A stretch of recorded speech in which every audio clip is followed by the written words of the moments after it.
Good evening Sunanda, question number 64। बहुत बहुत स्वागत है आपका। अगली सुनंदा आई है, बाकी सब तो गायब हैं अभी, है ना, आ जाएंगे बाद में। अपन तो स्टार्ट करते हैं।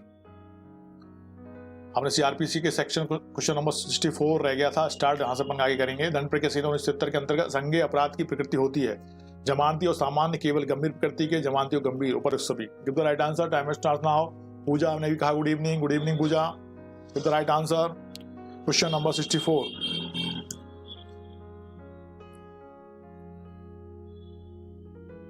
तो उत्तराखंड एपीओ 2010 में क्वेश्चन आया था। ओके, 64 का ये कहा गया है जमानती और सामान्य, ठीक है, exactly you are right, is correct answer. Vandana का 64 का ये क्वेश्चन नंबर 65 आ जाता है हमारा। समन मामले का अर्थ है एक ऐसा मामला जो वारंट मामला नहीं है, एक ऐसा मामला जिसमें प्रतिभूति की आवश्यकता नहीं है, एक ऐसा मामला जिसके द्वारा चोरी के अपराध का विचारण होता है, एक ऐसा मामला जिसमें विचारण दौरान केवल समन ही जारी किया सकता है। बताइए समन मामले का अर्थ क्या है? UP APO 2005, 2006, Chhattisgarh civil 2003। बताइए कौन सा आंसर सही है इसका?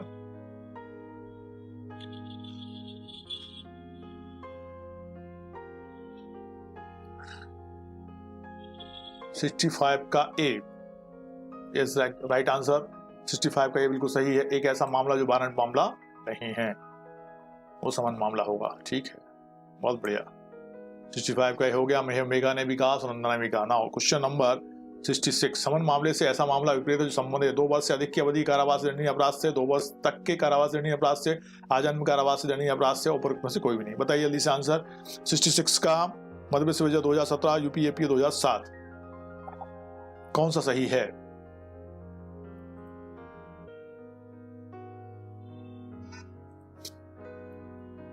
और 66 का है आंसर, आपने क्या दिया? B. Okay, good evening Rahil. 66 का भी इस करेक्ट आंसर। डी नहीं है सही, 2 वर्ष तक के कारावास से दंडनीय अपराध से संबंधित है ना। Yes, B is correct answer. समन मामले से ऐसा मामला है जो 2 वर्ष तक के कारावास से दंडनीय अपराध से संबंधित है। Question number 67।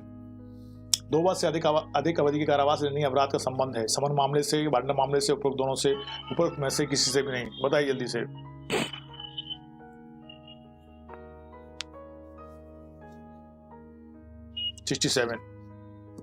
Uttaranchal civil 2002, UP APO 2002,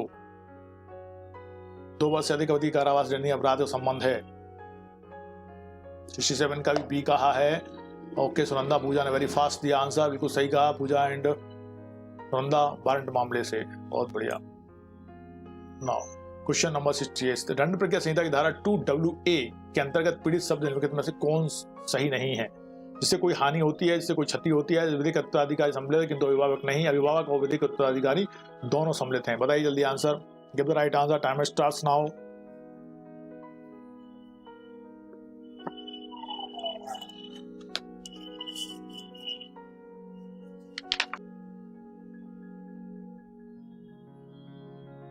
नहीं है, इसका आंसर क्या होगा? डी सही होगा।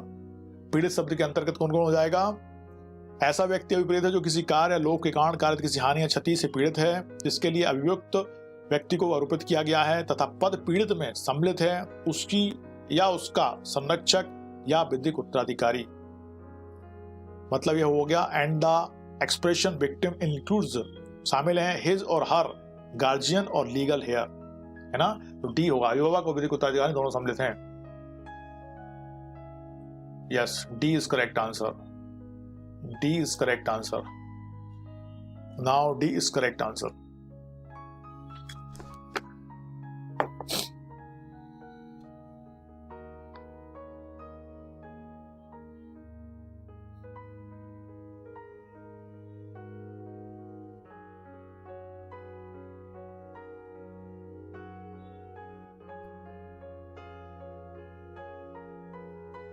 Now question number 69.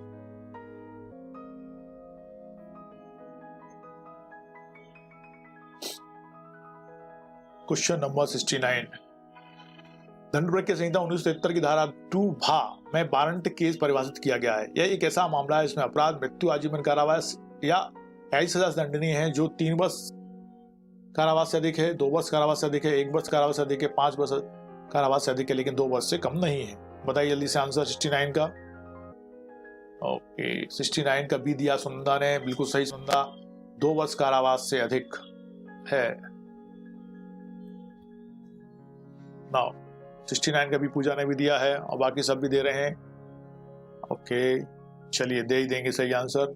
अब हम 70 पे चलते हैं। निम्नलिखित में से कौन दंड न्यायालय नहीं है? कार्यपालक मजिस्ट्रेट, किशोर न्याय अधिनियम 2000 के अधीन बाला न्यायालय, पंचायती अदालत, उक्त सभी, केवल 3, केवल 2 एवं 3 दोनों। कौन सा दंड न्यायालय नहीं है हमको बताना है। कौन सा दंड न्यायालय नहीं है? 70 का आंसर तो जल्दी से। यह आया था उत्तराखंड पीसीएल जूनियर प्रीलिम 2013 में।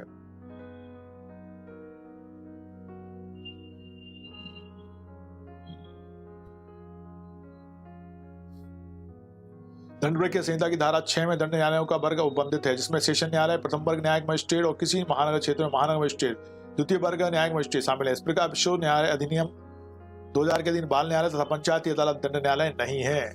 70 का ए नहीं है। कौन दंड न्यायालय नहीं है? उन्होंने कहा 2 एवं 3 डी, 2 एवं 3 दंड न्यायालय नहीं है। 70 का डी है, डी नॉट ए। सेक्शन 6 देख के पढ़ के देखना बेटा। सेक्शन 6 में कार्यपालक मजिस्ट्रेट के बारे में भी लिखा हुआ है ना। सेक्शन 6 में देखो, सेक्शन 6 बताता हूं मैं आपको, एक मिनट रुकना। सेक्शन 6 बेट दंड न्यायालयों के वर्ग उच्च न्यायालयों और इस संहिता से भिन्न किसी विधि के अधीन गठित न्यायालयों के अतिरिक्त प्रत्येक राज्य में निम्नलिखित वर्गों के दंड न्यायालय होंगे, अर्थात सेशन न्यायालय, प्रथम वर्ग न्यायिक मजिस्ट्रेट और किसी महानगर क्षेत्र में महानगर मजिस्ट्रेट, द्वितीय वर्ग न्यायिक मजिस्ट्रेट और कार्यपालक मजिस्ट्रेट। ऑल दीज क्या हैं? दंड न्यायालय हैं। तो 70 का डी इज करेक्ट आंसर। 70 का डी है, डी। सुनंदा पूजा सही करना इसको। 71 का सी नहीं है, D is correct answer. Now question number 71। दंड न्यायालयों के वर्ग में सम्मिलित नहीं है उच्च न्यायालय, जिला न्यायालय, सेशन न्यायालय, कार्यपालक मजिस्ट्रेट। बताइए जल्दी से। 71 give the right answer. Time starts now. 71 का आंसर दो। राजस्थान एपीओ 2015 में क्वेश्चन पूछा गया था। फटाफट फास्ट। 71 दंड न्यायालयों के वर्ग में सम्मिलित नहीं है उच्च न्यायालय, जिला न्यायालय, सेशन न्यायालय, कार्यपालक मजिस्ट्रेट। उच्च न्यायालय मतलब हाई कोर्ट, सेशन न्यायालय माने सेशन मतलब न्यायालय मतलब सेशन न्यायालय, और जिला न्यायालय मतलब डीएम का कोर्ट, और कार्यपालक मजिस्ट्रेट तो है ही एग्जीक्यूटिव मजिस्ट्रेट। दंड न्यायालयों के वर्ग में सम्मिलित नहीं है। 71 का ए। बेटा सेक्शन 6 नहीं पढ़ा क्या आपने? सेक्शन 6 तो पढ़ा है, बिल्कुल सही कहा पूजा आपने। सी इज करेक्ट आंसर। जिला न्यायालय इसमें शामिलित नहीं है। आप तो डेफिनेशन में जो लिखा है उसके हिसाब से चलेंगे, अपन मन से कुछ भी नहीं सोचेंगे। और सेक्शन 6 की डेफिनेशन क्या कहती है कि उच्च न्यायालय शामिल है, सेशन न्यायालय है, जेएमएफसी है और जेएमएससी है, और कार्यपालक मजिस्ट्रेट एग्जीक्यूटिव मजिस्ट्रेट है। बाकी सब नहीं है। तो वो उस डेफिनेशन के हिसाब से देखें ना, सिर्फ जिला न्यायालय ऐसा है जो उसमें सम्मिलित नहीं है। 71 का सी हो गया। Now question number 1। ये अपने पुराने सेशन के खत्म हो गए हैं, अब नया सेशन अपना शुरू होने वाला है। तो अपन नए सेशन की अब बात कर लेते हैं ना। नए सेशन पे अपन क्वेश्चन देख लेते हैं। किसी जिले के लिए लोक अभियोजक नियुक्त करने के लिए कौन प्राधिकृत है? किसी जिले के लिए लोक अभियोजक नियुक्त करने के लिए कौन प्राधिकृत है? उच्च न्यायालय, जिला न्यायाधीश, राज्य शासन, जिला दंडाधिकारी। The right answer. Time starts now. जल्दी से बताइए। 1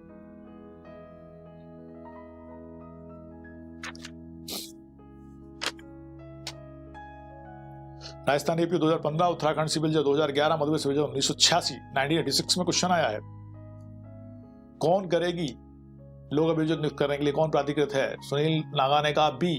ओके सही, बिल्कुल कहा सुनील। बेटा इसमें क्वेश्चन को इंडिकेट कर रहा आगे है ना, नहीं तो फिर कंफ्यूजन होगा। बिल्कुल पूजा मस्ट कभी राज शासन स्टेट गवर्नमेंट जो है वो जिले लोक अभियोजक नियुक्त करेगी के लिए लोक अभियोजक नियुक्त करने के लिए प्राधिकृत है। ठीक है, बिल्कुल सही। राठौर ने भी कहा भी। Now question number 2। पुलिस अधिकारी को सहायक लोक अभियोजक के रूप में नियुक्त किया सकता है, वो शर्ते उसका पद इंस्पेक्टर के पद से नीचे का हो, उसने 5 जांच में भाग लिया हो, वह पुलिस अधीक्षक के पद पर हो, उसका पद इंस्पेक्टर के पद से नीचे का नहीं हो और उसने जांच में भाग नहीं लिया हो। बताइए question number 2। Give the right answer. Time starts now. Chhattisgarh civil जज 2016, झारखंड सिविल जज 2008। यस, सुनंदा ने भी कहा फर्स्ट कभी। Please correct answer.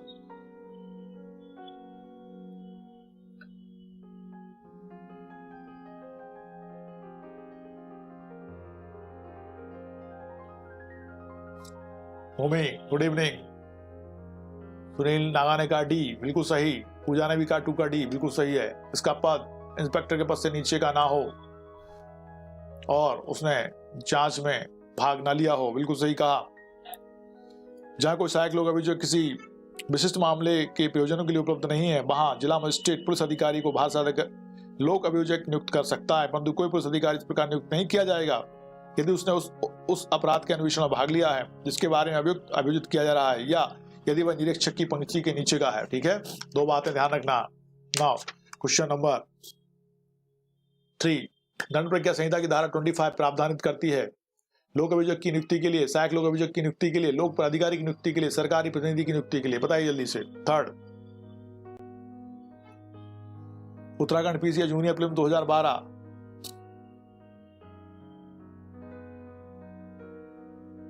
सेक्शन 25 किसके बारे में बात करता है? किसकी? लोक अभियोजक की नियुक्ति के लिए, सहायक लोक अभियोजक की नियुक्ति के लिए, या लोक प्राधिकारी की नियुक्ति के लिए, सरकारी प्रतिनिधि की नियुक्ति के लिए। बताइए। 3 का ए आंसर नहीं है, 3 का B Sunanda is correct, B is correct. Sunil Naga ने भी सही कहा, सहायक लोक अभियोजक की नियुक्ति के लिए। Okay, assistant public prosecutor. दंड प्रक्रिया संहिता की धारा 25 सहायक लोक अभियोजकों की नियुक्ति संबंधी प्रावधान करती है। इसकी उपधारा 1 के अनुसार राज्य सरकार प्रत्येक जिले में मजिस्ट्रेटों के न्यायालयों में अभियोजन का संचालन करने के लिए 1 या अधिक सहायक लोक अभियोजक नियुक्त करेगी।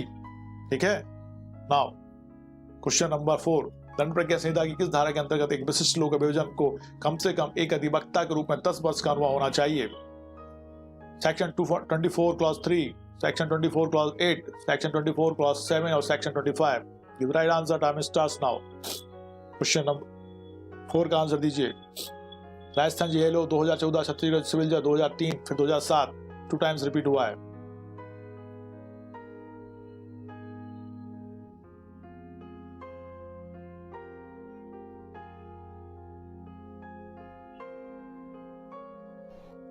यस, 4 का सी आंसर दिया है सुनंदा ने, और एकदम सही। 24 क्लॉज 8 है, 24 क्लॉज 8 सेक्शन। क्वेश्चन नंबर 4 का C is correct answer, section 24 clause 8 इसके बारे में बात करता है। अधिवक्ता के रूप में 10 वर्ष का अनुभव होना चाहिए विशेष लोक अभियोजक नियुक्त होने के लिए। 24 क्लॉज 8।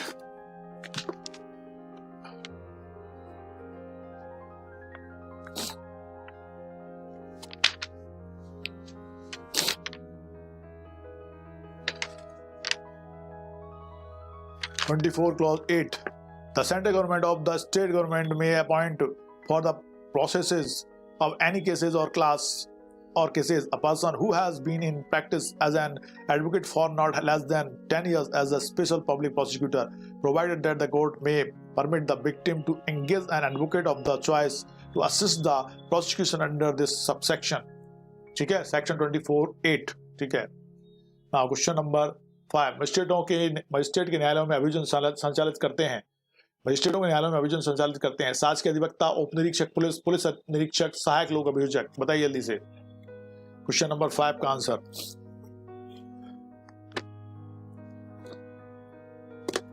मध्य प्रदेश एपीओ 1995 कौन करते हैं मामलों का संचालन? सुनील नागा ने कहा डी, बिल्कुल सही। सहायक लोक अभियोजक बिल्कुल सही है। असिस्टेंट पब्लिक प्रोसिक्यूटर स्टेट के न्यायालयों में मामलों का अभियोजन संचालित करते हैं, बिल्कुल सही कहा। 5 का डी। ओके, चोरों का राजा 5D। वाह भैया, 5 का D is correct answer. Question number 6, दंड प्रक्रिया संहिता की किस धारा के अंतर्गत सहायक लोक अभियोजक की नियुक्ति की जाती है? 20, 13, 24, 25 of CRPC 1973, 6। Uttarakhand APO 2009, 2010, MP APO 1997। जल्दी से बताइए 6 का किस सेक्शन के अंतर्गत सहायक लोक अभियोजक की नियुक्ति की जाती है? 6 का डी सुनंदा ने कहा, बिल्कुल सही सुनंदा, राइट एंड फास्ट दिया आंसर आपने, बहुत बढ़िया। क्वेश्चन नंबर 6 का section D, section 25 D answer है, बिल्कुल सही। पूजा ने भी कहा। नाउ क्वेश्चन नंबर 7,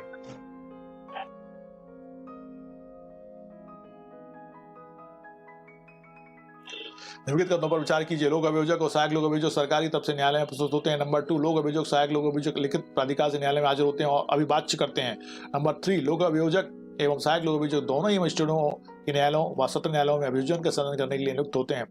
आपको बताना है कौन कौन से सही हैं। 1, 3, 2, 1, 2 और 3 सभी सही हैं, बताइए जल्दी से। 7,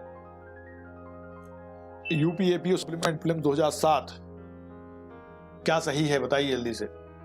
लोक अभियोजक और सहायक लोक अभियोजक सरकार की तरफ से न्यायालय में प्रस्तुत होते हैं। लोक अभियोजक और सहायक लोक अभियोजक लिखित प्राधिकार से न्यायालय में हाजिर होते हैं और अभिवाच्य करते हैं। लोक अभियोजक एवं सहायक लोक अभियोजक दोनों ही मजिस्ट्रेटों के न्यायालयों व सत्र न्यायालयों में अभियोजन का सदन करने के लिए नियुक्त होते हैं। बताइए जल्दी से आंसर क्या सही होगा इसमें से, ए, बी, सी या डी। ओके, पूजा ने कहा 7 का डी, एकदम फास्ट और सही कहा पूजा। 1, 2, 3 तीनों ही सही हैं, राइट आंसर, बहुत बढ़िया। और बाकी भी आंसर दो फटाफट भाई, क्या बात है। सुनील ने भी कहा ए नहीं है अकेला सुनील, डी है, डी। 7 का डी बिल्कुल सही सुनंदा। और भाई 7 का डी इसने भी कहा है भाई, चोरों के राजा ने भी हमारे, क्या बात है, बढ़िया नाम रखा है भाई। नाउ क्वेश्चन नंबर 8, एक मुख्य न्यायिक दंडाधिकारी दंडादेश दे सकता है 3 वर्ष से अनधिक अवधि के लिए कारावास का या 5,000 रुपए से अनधिक जुर्माने का या दोनों का। अब आपको बताना है पावर्स के बारे में आ गया। एक मुख्य न्यायिक दंडाधिकारी दंडादेश दे सकता है 3 वर्ष से अनधिक अवधि के लिए कारावास या 5,000 रुपए से अनधिक जुर्माने या दोनों का। 5 वर्ष से अनधिक अवधि के लिए कारावास का या 10,000 रुपए से अनधिक जुर्माने का या दोनों का। 7 वर्ष से अनधिक अवधि के लिए कारावास का या जुर्माने से जो किसी भी राशि तक का हो सकेगा, दोनों से। 7 वर्ष से अनधिक अवधि के लिए कारावास का या 1 लाख रुपए से अनधिक जुर्माने का या दोनों का। बताइए जल्दी से सीजीएम की पावर क्या है।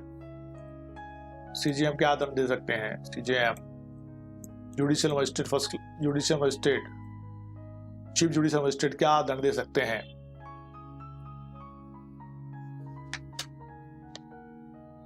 मध्यप्रदेश सिविल जज 1996, 2017, Rajasthan APO 2015, UP APO film 2002, 2015, Chhattisgarh civil जज 2003, मध्य प्रदेश एपीओ 2008। इतनी बार क्वेश्चन पूछा गया है।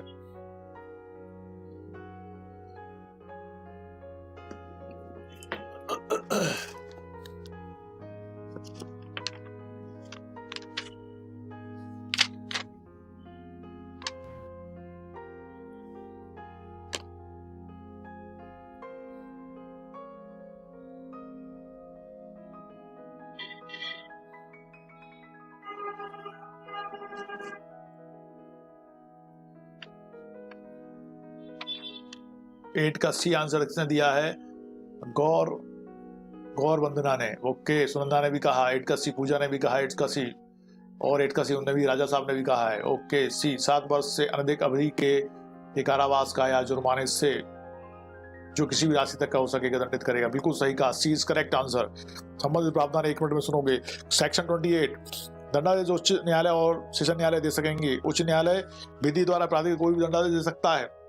भाई क्वेश्चन, सेशन न्यायाधीश, अपर सेशन न्यायाधीश विधि द्वारा प्राधिकृत कोई भी दंडादेश दे सकता है, किंतु उसके द्वारा दिए गए मृत्यु दंडादेश के उच्च न्यायालय द्वारा पुष्टि किए जाने की आवश्यकता होगी। और तीसरा, सहायक सेशन न्यायाधीश मृत्यु आजीवन कारावास से 10 वर्ष से अधिक की अवधि कारावास को छोड़कर कोई भी ऐसा दंड दे सकता है जो विधि द्वारा प्राधिकृत है। भाई सेक्शन 29 बात करता है मजिस्ट्रेट के बारे में। तो मुख्य न्यायिक मजिस्ट्रेट का न्यायालय मृत्यु आजीवन कारावास या 7 वर्ष से अधिक की अवधि के कारावास के दंडादेश के सिवाय कोई भी ऐसा दंडादेश दे सकता है जो विधि द्वारा प्राधिकृत है। प्रथम वर्ग न्यायिक मजिस्ट्रेट न्यायालय 3 वर्ष से अनधिक अवधि के लिए कारावास का या 10,000 रुपए से अनधिक जुर्माने या दोनों का दंड दे सकता है। वही तीसरा है द्वितीय, मतलब जुडिशियल मजिस्ट्रेट सेकंड क्लास जो है आपका, वो 5,000 रुपए से अनधिक जुर्माने का या दोनों का दंड दे सकता है, जो 1 वर्ष से अनधिक की अवधि होगी। वहीं पे मुख्य न्यायिक महानगर मजिस्ट्रेट है, जो वो मुख्य न्यायिक मजिस्ट्रेट है कि न्यायालय की शक्तियां महानगर मजिस्ट्रेट के न्यायालय को प्रथम वर्ग न्यायिक मजिस्ट्रेट की शक्तियों के बराबर शक्ति प्राप्त होगी। बिल्कुल सही, ये सब आप ध्यान रखना फटाफट। अब बार बार अपन को इनको देखना नहीं है। सेक्शन 28 और 29 में ये डिफाइन की गई है।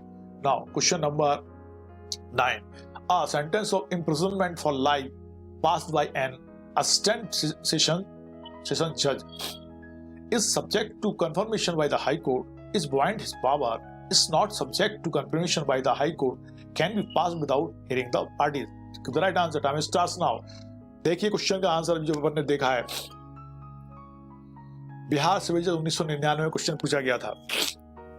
अभी मैंने आपको बताई थी सेशन जज, एडिशनल सेशन जज और असिस्टेंट सेशन जज की पावर्स के बारे में बताया था। तो यहाँ पे उन्होंने कहा a sentence of imprisonment for life passed by an assistant session जज। असिस्टेंट सेशन जज की पावर क्या है? मृत्युदंड, आजीवन कारावास और तो छोड़ के, है ना, वो दंड दे सकता है।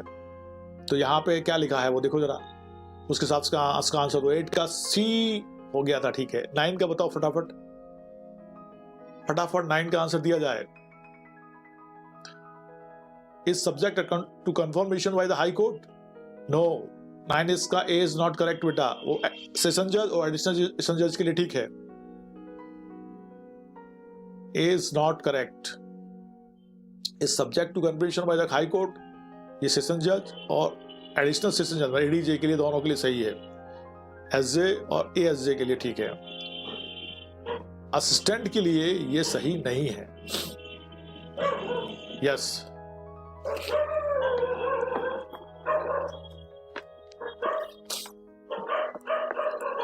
an assistant session judge may pass any sentence authorized by the except a sentence of death or for imprisonment for life or of imprisonment for a term exceeding 10 years। 10 वर्ष से अधिक का, आजीवन कारावास का और मृत्युदंड का कारावास को छोड़ के ये सब दंड दे सकता है।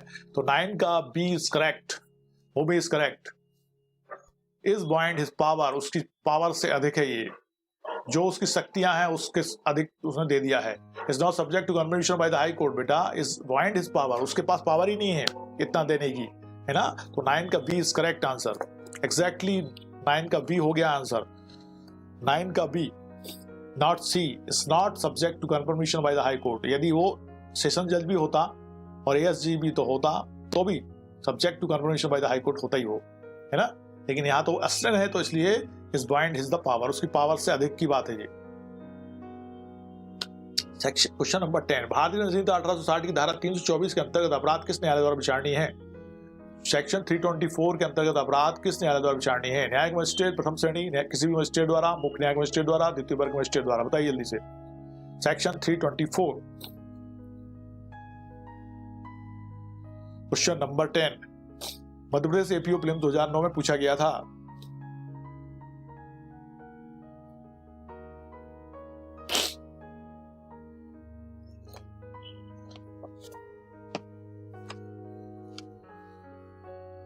जल्दी से बताइए आंसर इसका 10 का।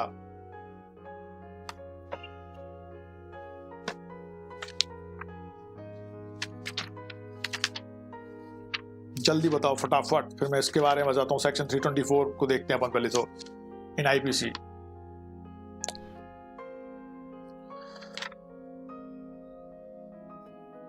Section 324 voluntarily causing hurt by dangerous weapon or means खतरनाक आयुधों या साधनों द्वारा स्वेच्छा प्रतिकारित करना। सेक्शन 324 जो आईपीसी का है उसको बता रहा हूं, पहले सुनो। उस दशा के सिवा जिसके लिए धारा 334 में उपबंध है, जो कोई असन, भेदन या काटने के किसी उपकरण द्वारा जो यदि आक्रामक आयुध के तौर पर उपयोग में लाया जाए तो उससे मृत्यु कारित होना संभव है, या अग्नि या किसी तप्त पदार्थ द्वारा या किसी विष या किसी संरक्षक पदार्थ द्वारा या किसी विस्फोटक पदार्थ द्वारा या किसी ऐसे पदार्थ द्वारा जिसका श्वास में जाना या निकलना या रक्त में पहुंचना मानव शरीर के लिए हानिकारक है, या किसी जीव जंतु द्वारा स्वेच्छा को प्रतिकारित करेगा, वह दोनों में से किसी भांति कारावास जिसकी अवधि 3 वर्ष तक की हो सकेगी या जुर्माने से दोनों से दंडित किया जाएगा।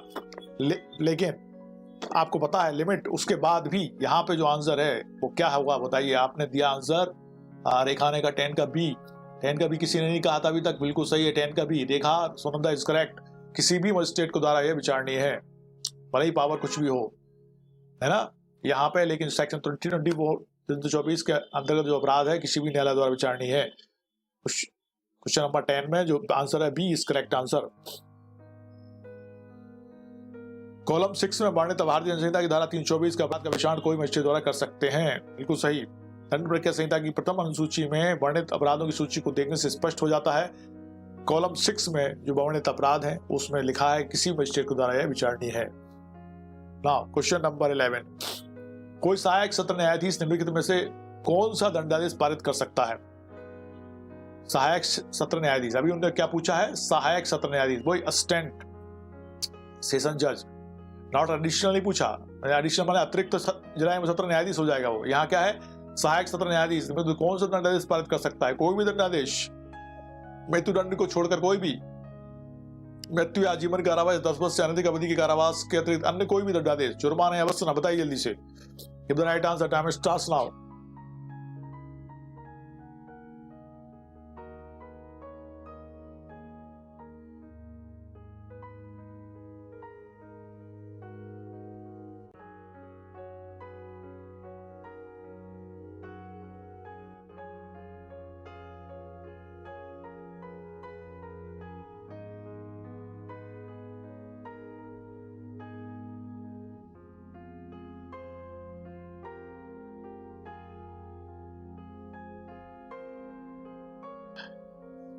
यस, 11 का सी आंसर दिया है सुनंदा ने। बिल्कुल सुनंदा एकदम करेक्ट है। मृत्यु या आजीवन कारावास या 10 वर्ष से अनधिक अवधि के कारावास के अतिरिक्त अन्य कोई भी दंडादेश। 3 बार तो मैंने बता दिया अभी कि सहायक सेशन न्यायाधीश की पावर है मृत्यु, आजीवन कारावास और 10 वर्ष से अनधिक अवधि के कारावास को का दंड दे सकता है। वो 10 वर्ष से कम की तो दे सकता है, 10 वर्ष से अधिक की नहीं दे सकता, आजीवन कारावास नहीं दे सकता, मृत्युदंड नहीं दे सकता। वो कौन है? सहायक सेशन न्यायाधीश है भाई, है ना। उसको ध्यान रखो बेटा, ठीक है। कोशिश करो उसको एक बार पावर पढ़ लेना सेक्शन 28, 29 में। वैसे आपको सारी सीआरपीसी पढ़नी है, लेकिन अभी तो पढ़ो कम से कम। 12 आजीवन कारावास का दंडादेश निम्न में से किसके द्वारा पारित किया जा सकता है? अब पूछा है उन्हें आजीवन कारावास, लाइफ इम्प्रिजनमेंट का जो दंडादेश है किसके द्वारा पारित किया जा सकता है? सीजेएम के द्वारा, सेशन जज के द्वारा, मेट्रोपोलिटन मजिस्ट्रेट के द्वारा, प्रथम श्रेणी का कोई मजिस्ट्रेट के द्वारा। जल्दी से बताइए। 12 का बी कहा रेखा राठौर ने। बस रेखा ने बड़ी फास्ट आंसर दिया है। रेखा बहुत बढ़िया, बिल्कुल सही कहा। 12 का बी इज करेक्ट आंसर। यह आया था राजस्थान जेल 2014, यूपी एपीओ 2002 में। सत्र न्यायाधीश दे सकते हैं आजीवन कारावास, मृत्यु दंडादेश का पारित कर सकते हैं। ये दंड प्रक्रिया संहिता 1970 की निम्न धाराओं में से कौन सी धारा किशोरों के मामलों में अधिकारतः संबंधित है? 25, 27, 26, 28। बताइए जल्दी से। 13 यूपी सिविल जज 2013 में और फिर 2016 में क्वेश्चन पूछा गया था।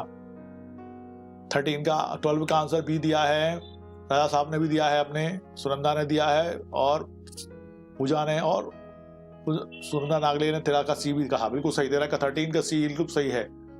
यस। धारा 27 किशोरों के मामलों में अधिकारतः का प्रावधान संहिता की धारा 27 में है।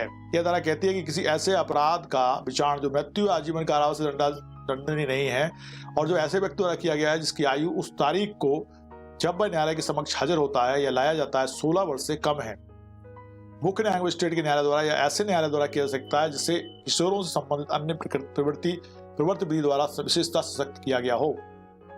13 का सी इज करेक्ट आंसर। अभियोजन निदेशालय दंड प्रक्रिया संहिता 1970 की धारा 25 का में किस संशोधन अधिनियम द्वारा जोड़ा गया है? 25A किस संशोधन अधिनियम द्वारा जोड़ा गया है आपको बताना है। 2005 का अधिनियम संख्या 25, अधिनियम संख्या 45, अधिनियम संख्या 2 और अधिनियम संख्या 15। बताइए जल्दी से answer. 14 Madhya Pradesh ADPO prelims 2015 में आया था, उत्तराखंड पीसीएस जूनियर प्रीलिम्स 2013 में, झारखंड सिविल जज 2012 में। 14 का ए किसने कहा है? 14 का ए पुखराज ने कहा है। ओके पुखराज, एग्जैक्टली बिल्कुल सही कहा आपने। 2005 का अधिनियम संख्या 25 इज करेक्ट आंसर। 2005 का अधिनियम संख्या 25 ही है।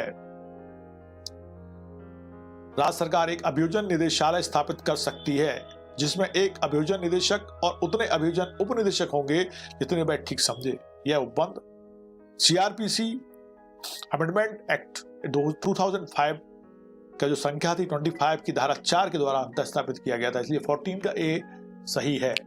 इनको नहीं पता उसको याद कर लेना है ना।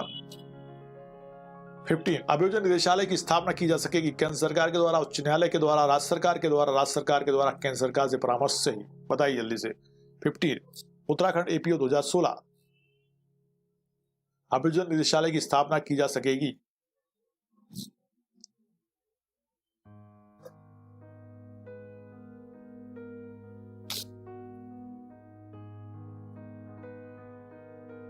यस 15 का सी इज करेक्ट आंसर। बिल्कुल सही कहा था पुखराज, तूने बेटा क्यों दिया? 15 का सी है। राज्य सरकार के द्वारा केंद्र सरकार की परामर्श से कहां लिखा है?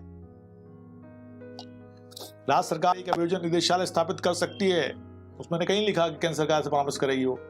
बिल्कुल सही है, 15 का C is correct answer. Section की जो लैंग्वेज है वो कहती है 15 का सी, अपन को नहीं जाना वहां पे। क्वेश्चन नंबर 15 का सी इज करेक्ट आंसर, राज्य सरकार के द्वारा। ठीक है,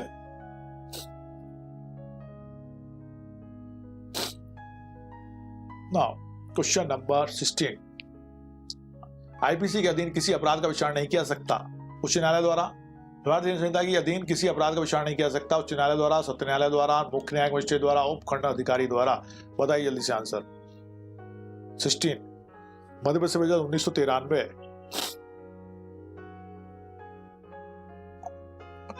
यस, 16 का D is correct answer Pukhraj, very fast and right answer. उपखंड अधिकारी द्वारा अपराध का विचार नहीं किया जाएगा, क्योंकि अपराध का विचार तो उच्च न्यायालय किनके पास शक्ति प्राप्त है? सत्र न्यायालय के पास, मुख्य न्यायिक मजिस्ट्रेट के पास, judicial magistrate second class, first class के पास, उच्च न्यायालय के पास, है ना, ये सब दंड न्यायालय हैं।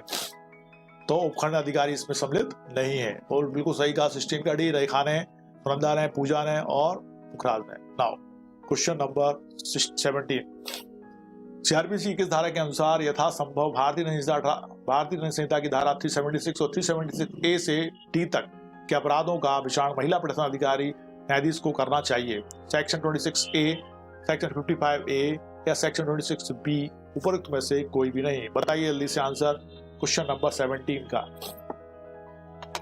70 यूपी एपीओ प्रीलिम 2011।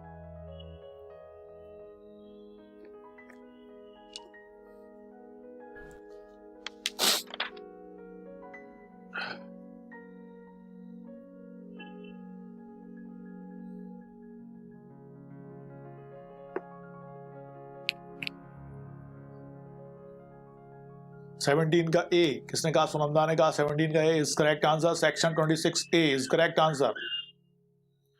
संबंधित प्रावधान, courts by which offences are triable subject to the other provisions of this code. A, any offense under the Indian Penal Code 45 or 1860 may be tried by the High Court or the Court of Session or any other court by which such offense is shown in the first schedule 2 by tribal will, provided that any offense under section 376, section 376A to 376D or section 376E of the Indian Penal Code shall be tried as far as practicable by a court presided over by a woman। बिल्कुल सही कहा हमने।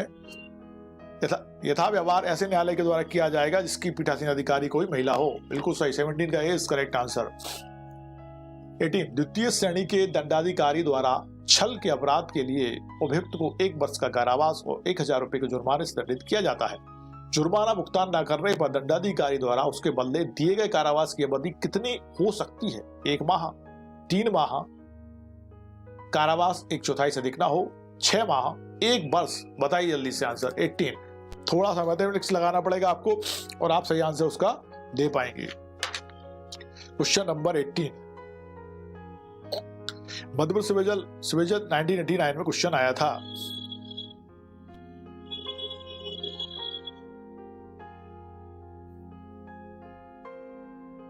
एक वर्ष का कारावास और 1000 रुपए के जुर्माने से दंडित किया जाएगा। बी आंसर दिया है। 18 का बी कौन कौन ने दिया है भाई? पुखराज ने दिया है, पूजा ने कहा है। 18 का बी बिल्कुल सही। 3 माह जुर्माना न देने पर अवधि की हो सकती है, जुर्माना ना भुगतान न करने पर 1/4 ऑफ इसके दंड का। 3 माह कारावास 1/4 से अधिक ना होगा। 3 माह हो जाएगा। 3 माह कैसे होगा? 1/4 किसका? 12 का। 1 वर्ष का 12 महीने, 12 महीने में 4 का भाग लगाओ तो 4 4 12 तो 3 मंथ हो जाएगा। इसलिए 18 का बी आया है। बिल्कुल सही कहा आपने। Everybody is correct. Now question number 19, मुख्य न्यायिक मजिस्ट्रेट पारित कर सकता है 7 वर्ष से कम के कारावास का दंडादेश, मृत्यु दंडादेश, आजन्म कारावास का दंडादेश, 7 वर्ष से अधिक के कारावास का दंडादेश। बताइए जल्दी से। चीफ जुडिशियल मजिस्ट्रेट कितना दंड दे सकता है? 19 उत्तराखंड सिविल प्रीलिम 2009।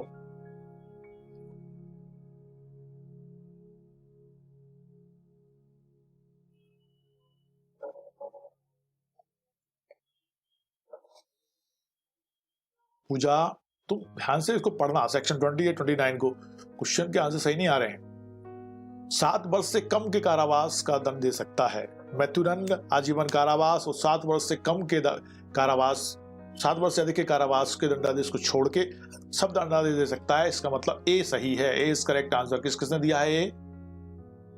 ए दिया है पुखराज ने, रेखा ने, स्वाति ने। Okay, A is correct answer. मृत्युदंडादेश नहीं दे सकता, आजीवन कारावास दंड नहीं दे सकता, 7 वर्ष से अधिक का कारावास का दंड नहीं दे सकता। ठीक है, क्या दे सकता है? 7 वर्ष से कम के कारावास का दंडादेश वो दे सकता है। क्वेश्चन नंबर 20, प्रथम वर्ग में मजिस्ट्रेट अधिकतम जुर्माना लगा सकता है 5,000 रुपए, 20,000 रुपए, 10,000 रुपए और कोई सीमा नहीं है। बताइए जल्दी से।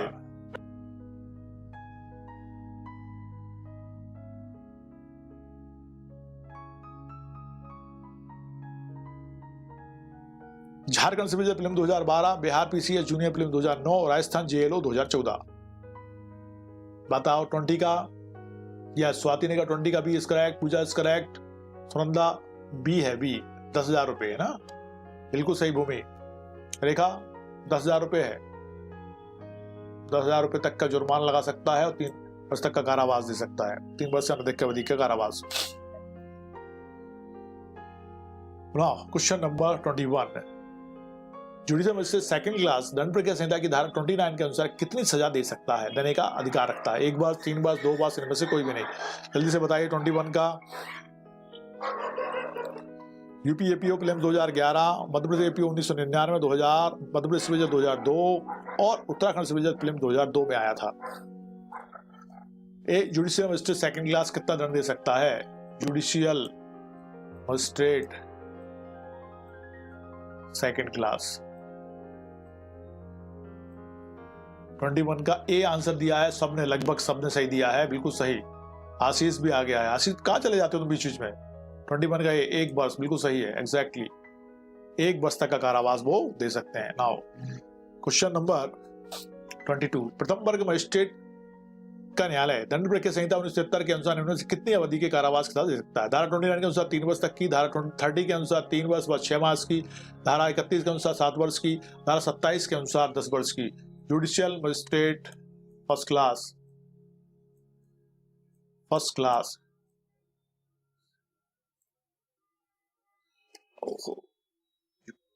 जुडिशियल मजिस्ट्रेट फर्स्ट क्लास 22 का ए किसने कहा है?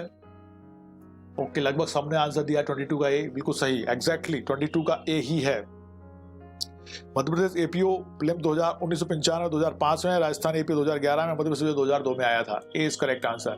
सेक्शन 29 के अनुसार 3 वर्ष तक की अवधि का कारावास वो दे सकता है। यस। क्वेश्चन नंबर 23, अपर मुख्य न्यायिक मजिस्ट्रेट ACJM निम्न अवधि के कारावास का दंडादेश पारित कर सकते हैं? 5 वर्ष तक का, 3 वर्ष तक का, 7 वर्ष तक का और 10 वर्ष तक का। बताइए जल्दी से, थोड़ा सा दिमाग लगा के इसका आंसर आप दे सकते हैं। सही। यूपी सिविल जज 2006, अपर मुख्य न्यायिक मजिस्ट्रेट निम्न अवधि के कारावास का दंडादेश पारित कर सकते हैं। सीआरपीसी की धारा 12(2) क्लॉज 2 के अनुसार अपर मुख्य न्यायिक magistrate, additional chief judicial magistrate के मुख्य न्यायिक मजिस्ट्रेट की सभी या कोई शक्तियां होंगी तथा सेक्शन 29 क्लॉज 1 के अनुसार मुख्य न्यायिक मजिस्ट्रेट 7 वर्ष की अवधि के कारावास का दंडादेश पारित कर सकते हैं। अतः स्पष्ट है कि अपर मुख्य न्यायिक मजिस्ट्रेट धारा 12(2) के अनुसार प्रभारानुसार 7 वर्ष तक की अवधि के कारावास का दंडादेश पारित कर सकते हैं। ठीक है, तो 23 का बी हो गया, बी। 23 का 10 वर्ष नहीं है पुखराज, 10 वर्ष कैसे दे सकता है? जुडिशियल जो आपका चीफ जुडिशियल मजिस्ट्रेट है वही 7 वर्ष से अधिक का कारावास नहीं दे सकता, तो वो कैसे देगा? ये तो असिस्टेंट है, सहायक है। 23 का बी है, 7 वर्ष तक का कारावास है। भाई ACGM बनाया, उसको पावर दे दी है मुख्य न्यायिक मजिस्ट्रेट की, तो वो मुख्य न्यायिक मजिस्ट्रेट की जो पावर है उतना ही तो उपयोग कर पाएगा ना, उससे ज्यादा कैसे करेगा? ये 23 का बी इज करेक्ट आंसर है। The court of a chief judicial magistrate may pass a sentence of imprisonment for a term not exceeding 3 years, not exceeding 7 years, not exceeding 10 years, or not exceeding 5 years. The court of a chief judicial magistrate may pass a sentence of imprisonment for a term. कौन? CJM। तो कितना है बताइए जल्दी से, सबको पता है अभी अपन। सॉरी सर, क्वेश्चन फोन पढ़ने में मिस्टेक कर दी थी। कोई बात नहीं पुखराज, डोंट वरी, सॉरी करने की आवश्यकता नहीं है बेटा। 24 का बी, यस 24 का B is correct answer. Bihar higher education service film 2016 में आया था। नॉट एक्सीडिंग 7 ईयर्स, 7 वर्ष से अधिक नहीं, और 7 वर्ष से अधिक चला जाएगा तो फिर अलग हो जाएगा, उनकी पावर से बाहर चला जाएगा वो। 25, एक प्रथम वर्ग न्याय दंडाधिकारी ने एक अभियुक्त को 2 वर्ष के सश्रम कारावास तथा 1000 रुपये अर्थदंड से दंडित किया तथा अर्थदंड के भुगतान में त्रुटि होने पर 1 वर्ष के सश्रम कारावास से दंडित किया। अर्थदंड भुगतान में त्रुटि होने की दशा में दिया गया कारावास का दंड विधि सम्मत है, विधि के विपरीत है, विवेक का उचित उपयोग नहीं हुआ, गलत नहीं है। बताइए जल्दी से, अच्छे से इसका ध्यान से उपयोग करके इसका बताओ।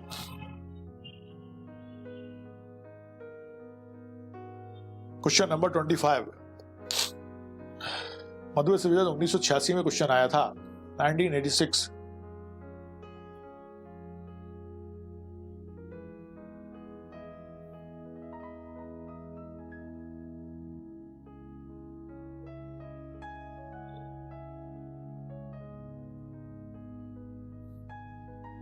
ओके 25 का ए दिया है पूजा ने, पूजा 25 का ए नहीं हो सकता। Yes B is correct answer, विधि के विपरीत है, बिल्कुल सही कहा आपने, विधि के विपरीत। देखो यहां पे जो प्रथम वर्ग न्यायिक दंडाधिकारी है उसकी पावर क्या है, 3 वर्ष से तक का कारावास, और 3 वर्ष मतलब 12 into 3, 12 into 3 मतलब हो गया 12 3 जा 36, 12 का 12, 12 24 36, 36। इसका 1/4 करेंगे यदि हम 4 से अपन इसको डिवाइड करें 36 को, तो 4 9 जा 36 होता है ना, 9 मंथ हो गए। तो इनने कितना दे दिया उसको, 2 वर्ष के सश्रम कारावास तथा 1000 रुपए के दंड से दंडित किया जाता है। 1 वर्ष के सश्रम कारावास दे दिया, 1 वर्ष मतलब 12 महीने दे दिए उनने, तो विधि के विपरीत हो गया ना, है ना। 25 का 20 इसलिए हो गया क्योंकि वो 9 मंथ होना चाहिए था, 9 मंथ होना चाहिए था, है ना। तो 9 मंथ की जगह कितना हो गया, 1 वर्ष दे दिया, मतलब 12 महीने दे दिया उन्होंने, जबकि 9 मंथ होना था, तो इसलिए विधि के विपरीत हो गया। ओके नाउ क्वेश्चन नंबर 26, समझ में आ गया स्वाति, समझाया मैंने अभी, अंडरस्टैंड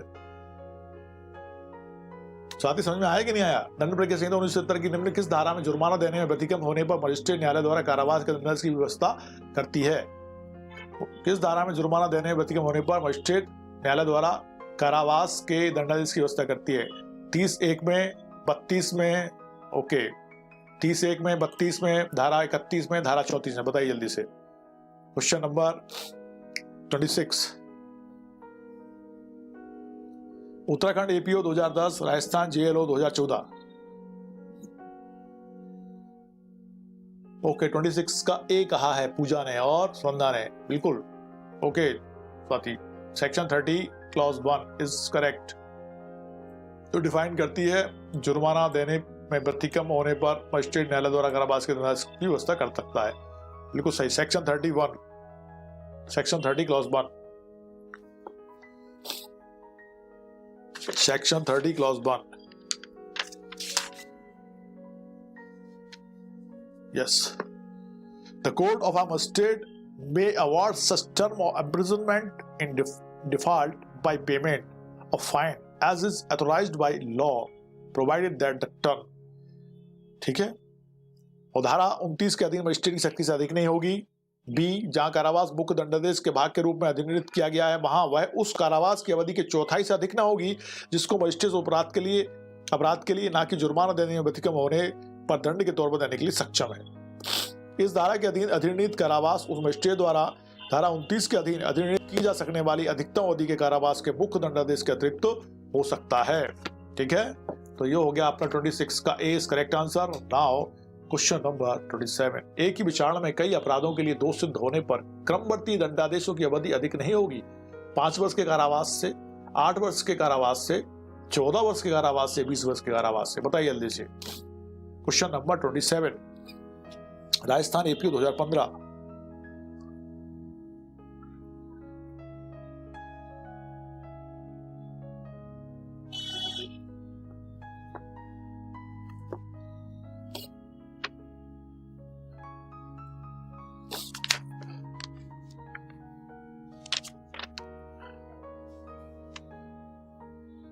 एक ही विचारण में कई अपराधों के लिए दोषी होने के लिए मामलों में दंडादेश।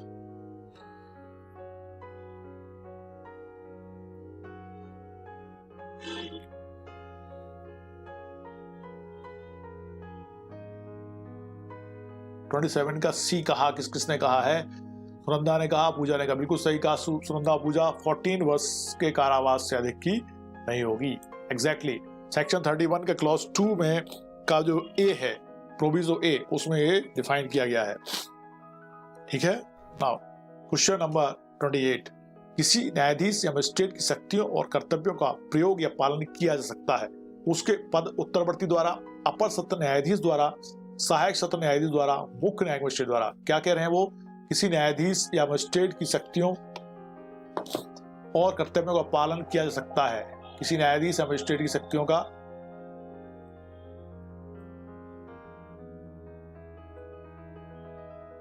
और कर्तव्यों का पालन किया जा सकता है उसके पद उत्तरवर्ती द्वारा, अपर सत्र न्यायाधीश द्वारा, सहायक सत्र न्यायाधीश द्वारा, मुख्य न्यायिक मजिस्ट्रेट द्वारा। जल्दी से आंसर। हाँ, सुनंदा ने दे भी दिया आंसर 28 का, बिल्कुल सही है। मध्यप्रदेश एपी प्रीलिम 2009 में आया था। उसके पद उत्तरवर्ती द्वारा मतलब जो उसके बाद अन्य न्यायाधीश आएगा उसके पद पे, वहां पे, तो वो उस शक्तियों का उपयोग कर सकता है, कर्तव्यों का पालन कर सकता है जो उससे पूर्व वाले न्यायाधीश द्वारा किए जा रहे थे या मजिस्ट्रेट द्वारा किए जा रहे थे। बिल्कुल सही।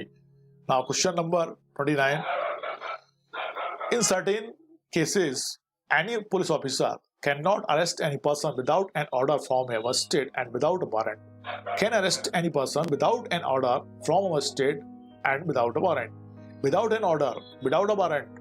In certain cases, any police officer. बताइए जल्दी से। क्वेश्चन नंबर 29, बिहार सिविल जज 1999 में क्वेश्चन आया था। दंड प्रक्रिया संहिता 1973 की धारा 41 के अनुसार इस धारा में उल्लिखित परिस्थितियों में पुलिस अधिकारी किसी व्यक्ति को मजिस्ट्रेट के आदेश के बिना, वारंट के बिना गिरफ्तार कर सकता है। 28 का बाद 29, can arrest any person without an order from a magistrate and without a warrant. Without an order, without a warrant, can not arrest any person without an order from a magistrate and without a warrant. बताइए जल्दी से 29 का आंसर। 29 का है B is correct answer. Can arrest any person without an order from a magistrate and without a warrant. बिना warrant और बिना आदेश के वो गिरफ्तार भी कर सकता है। 29 का B is correct answer. Sunanda ने कहा बी, पूजा ने कहा बी, और कौन बी कह रहे हैं? नाउ क्वेश्चन नंबर, हाँ, रेखा ने भी 29 का भी कहा है। 29 के बाद आएगा 30 आएगा ना। हाँ, क्वेश्चन नंबर 30, निम्नलिखित में से किस धारा के अधीन अपराध की जानकारी होने पर जानने वाले व्यक्ति के लिए है आबद्धकर है कि वह निकट के मजिस्ट्रेट या पुलिस अधिकारी को उसकी सूचना दे। दंड प्रक्रिया संहिता की धारा 39, 302, 392, 409। जल्दी से आंसर दीजिए। किस सेक्शन के अंतर्गत ये डिफाइन किया गया है कि यही जानकारी मिलती है किसी अपराध के बारे में तो निकट के मजिस्ट्रेट पुलिस अधिकारी को उसकी सूचना उसको देनी चाहिए। 30 question number 30, Rajasthan AP 2015, Uttarakhand PCS junior prelim 2013 और मध्य प्रदेश 1993।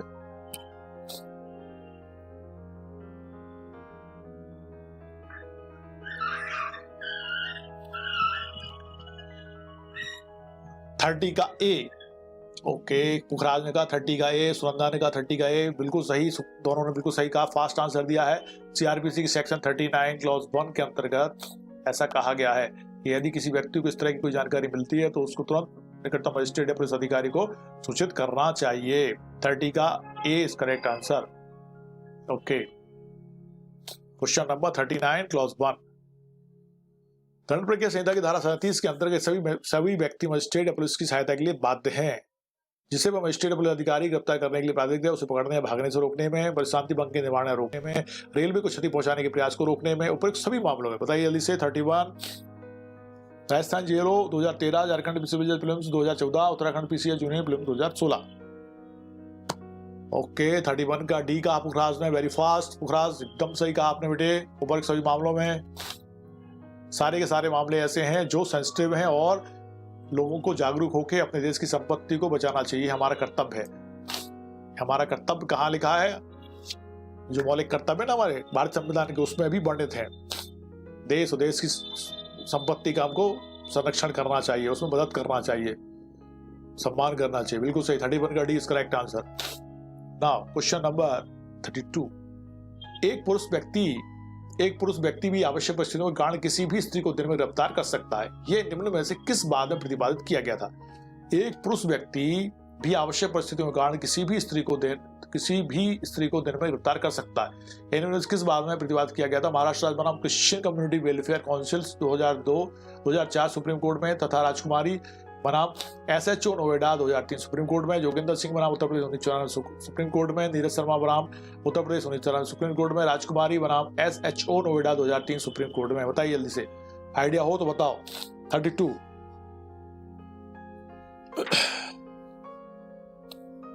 राजस्थान AP 2011 किस मामले में? 32 का ए पुखराज ने कहा। महाराष्ट्र राज्य बनाम Christian community welfare council 2004 supreme court में, तथा राजकुमारी बनाम SHO नोएडा 2003 सुप्रीम कोर्ट में। बिल्कुल सही कहा पुखराज।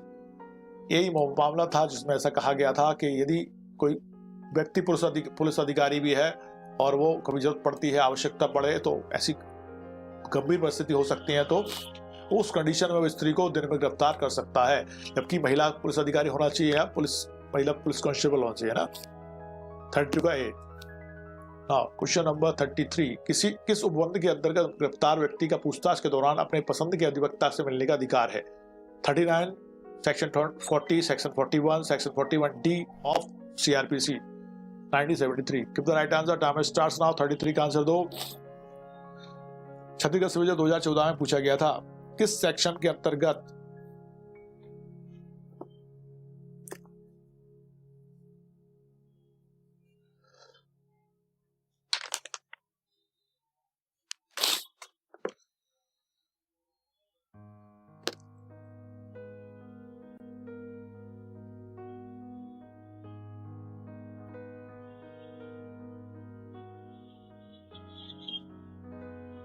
(33 का डी आंसर किसने दिया है? छत्तीसगढ़ सिविल जज का। 41 का डी दंड प्रक्रिया संहिता। बिल्कुल सही कहा आपने।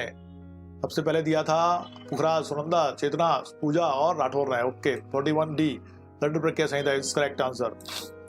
33 का डी बिल्कुल सही है। सेक्शन 41 डी यह प्रावधान करती है कि जब गिरफ्तार व्यक्ति से पुलिस अधिकारी द्वारा पूछताछ की जाती है तो गिरफ्तार व्यक्ति अन्वेषण के दौरान उपस्थित रहने के लिए अपने पसंद के अधिवक्ता से मिलने का हकदार होगा, किंतु संपूर्ण पूछताछ के दौरान नहीं, है ना। संपूर्ण पूछताछ के दौरान वो नहीं रहेगा। 34। CRPC की धारा 41C के अंतर्गत राज्य सरकार पुलिस नियंत्रण कक्ष स्थापित करेगी, केवल जिला स्तर पर, केवल कमिश्नरी स्तर पर, केवल राज्य स्तर पर, राज्य तथा जिला स्तर दोनों पर। बताइए जल्दी से आंसर 34 का।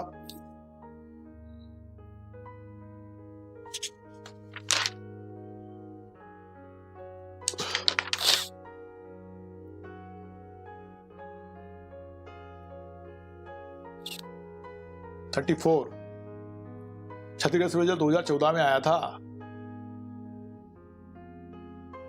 34 का भी डी कहा है सुनंदा ने, और किसने कहा? पुखराज ने कहा।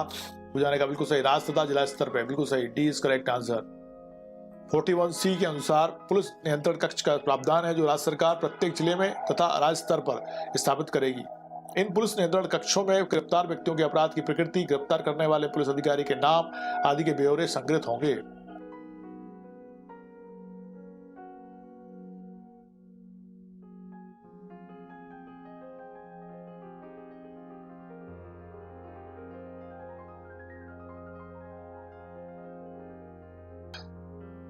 गिरफ्तारी की प्रक्रिया में गिरफ्तार करने वाले व्यक्ति के कर्तव्यों को परिभाषित किया गया है। दंड प्रक्रिया संहिता 1973 की धारा 41 में, 41B में, धारा 41A में और 41C में।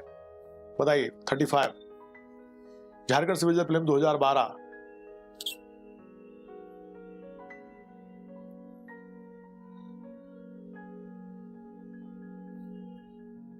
Uttarakhand PCI junior film 2016। 35 का C कहा है सुनंदा ने, राज ने। बिल्कुल सही, सेक्शन 41B में कहा गया है। 36। एक पुलिस अफसर को युक्तियुक्त संदेह है कि एक हत्या से संबंध है, वह कर सकता है सुपरिटेंडेंट ऑफ पुलिस को सूचित, उस क्षेत्र के मजिस्ट्रेट को सूचित, के को बिना वारंटी गिरफ्तार, मजिस्ट्रेट से वारंट प्राप्ति। बताइए क्या कर सकता है? एक पुलिस अफसर को युक्तियुक्त संदेह है, युक्तियुक्त मतलब रीजनेबल हो, तो पूरा उसको अनुमान है झारखंड सिविल जज प्रीलिम्स 2012।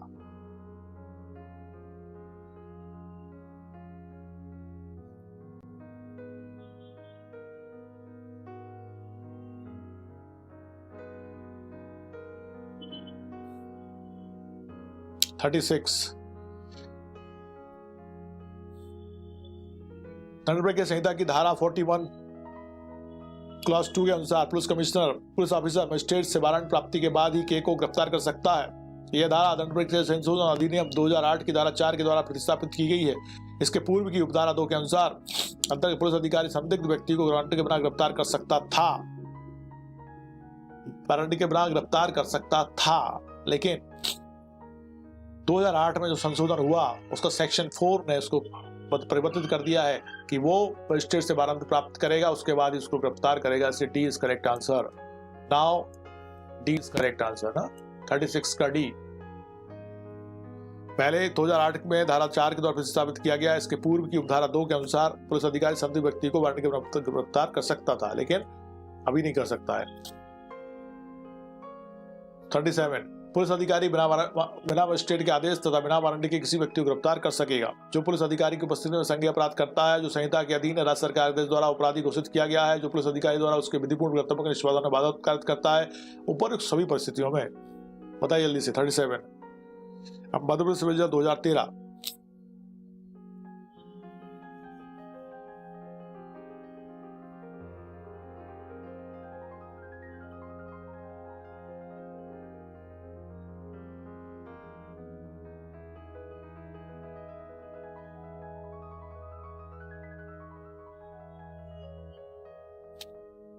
यस बिल्कुल सही, 37 का डी इज करेक्ट आंसर। उपरोक्त सभी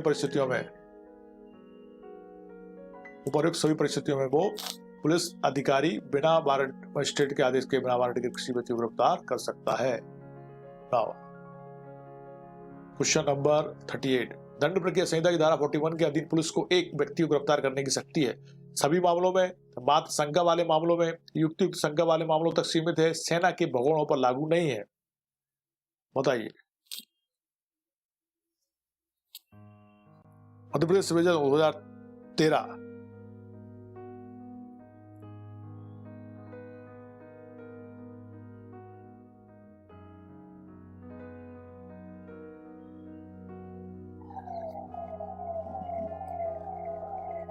थर्टी 37 का हो गया डी, 38 का दो आंसर।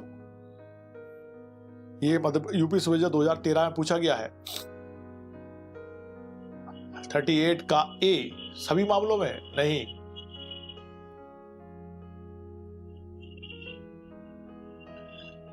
युक्तियुक्त शंका वाले मामलों तक सीमित है। युक्तियुक्त शंका वाले मामलों तक ही सीमित है, सभी मामलों में नहीं। जब युक्तियुक्त शंका हो रही है तभी तो वो करेगा गिरफ्तार, और उसके लिए भी उसको वारंट लेना पड़ेगा। वारंट लेगा वो मजिस्ट्रेट से। 2008 के संशोधन के बाद ऐसा हो गया है। 39 निम्नलिखित में से कौन सा कथन गलत है? कोई पुलिस अधिकारी मजिस्ट्रेट के आदेश के बिना और वारंटी के बिना ऐसे व्यक्ति को गिरफ्तार कर सकता है जिसका किसी संज्ञेय अपराध से संबंध रह चुका है। जब किसी व्यक्ति पर संज्ञेय अपराध करने का अभियोग लगाया गया है, पुलिस अधिकारी की मांग पर अपना नाम और पता बताने से इनकार करता है, जो एक छोड़ा गया सिद्धों से है, जो अपने कब्जे में विधिपूर्ण प्रतिभूति के बिना गृह वेतन का सामान रखता है। कौन सा कथन गलत है हमको बताना है। कोई पुलिस अधिकारी मजिस्ट्रेट के आदेश के बिना और वारंटी के बिना ऐसे व्यक्ति को गिरफ्तार कर सकता है। बताइए जल्दी से। 39 उत्तराखंड एपीओ 2010 और मध्य प्रदेश एपीओ 1997 में पूछा गया था।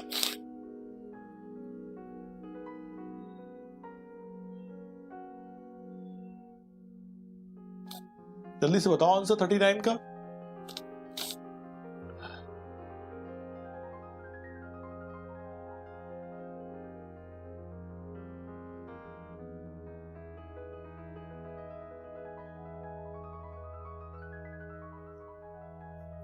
थर्टी 39 का सी है, सी नॉट डी, सी है सी। 39 का सी, जो एक छोड़ा गया सिद्ध दोषी है उसको गिरफ्तार नहीं करेंगे वो बिना वारंटी के और बिना आदेश के।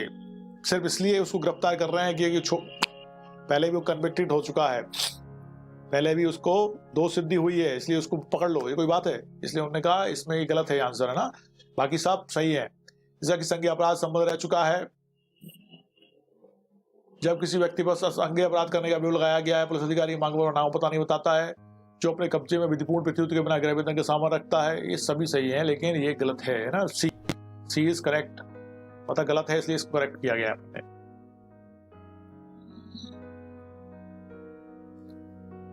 सीआरपीसी 1973 की धारा 41 के अनुसार छोड़े गए सिद्ध उस व्यक्ति को पुलिस वारंटी के बिना वारंट तथा गिरफ्तारी कर सकती है, जबकि वह धारा 356(5) के अधीन बनाए गए नियम को भंग करता है।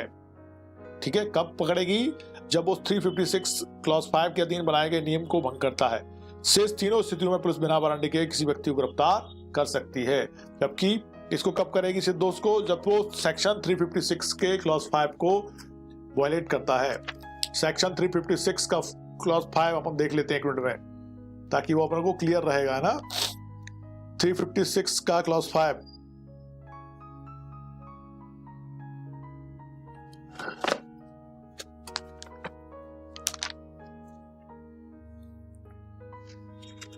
राज्य सरकार छोड़े गए सिद्धोषों 356 का क्लॉज 5 क्या कहता है? राज्य सरकार छोड़े गए सिद्धोषों के निवास स्थान की या निवास स्थान की तब्दीली की या उससे उनकी अनुपस्थिति की सूचना से संबंधित इस धारा के उपबंधों को क्रियान्वित करने के लिए नियम अधिसूचना द्वारा बना सकती है, और उसका वो यदि वायलेशन करता है। The state government may by notification make rules to carry out the provisions of this section relating to the notification of residence और चेंज ऑफ और absence from residence by released convicts. ठीक है, तो वहां यदि उसका वायलेशन करता है वो, तो फिर वो उसको गिरफ्तार कर सकती है बिना वारंटी के। सेक्शन 356 का क्लॉज 5 का वायलेशन होता है तो, अदरवाइज नहीं। नाउ क्वेश्चन नंबर 40, निम्नांकित में से कौन सा पुलिस अधिकारी वारंटी के बिना ऐसे व्यक्ति को गिरफ्तार कर सकता है जिस पर संघ के सशस्त्र बलों से भाग जाने का संदेह है? पुलिस अधीक्षक, पुलिस निरीक्षक, थानेदार, पुलिस थाने का बाहर साधक अधिकारी, कोई भी पुलिस अधिकारी। बताइए क्वेश्चन नंबर 40 का answer. Madhya Pradesh APO 2008।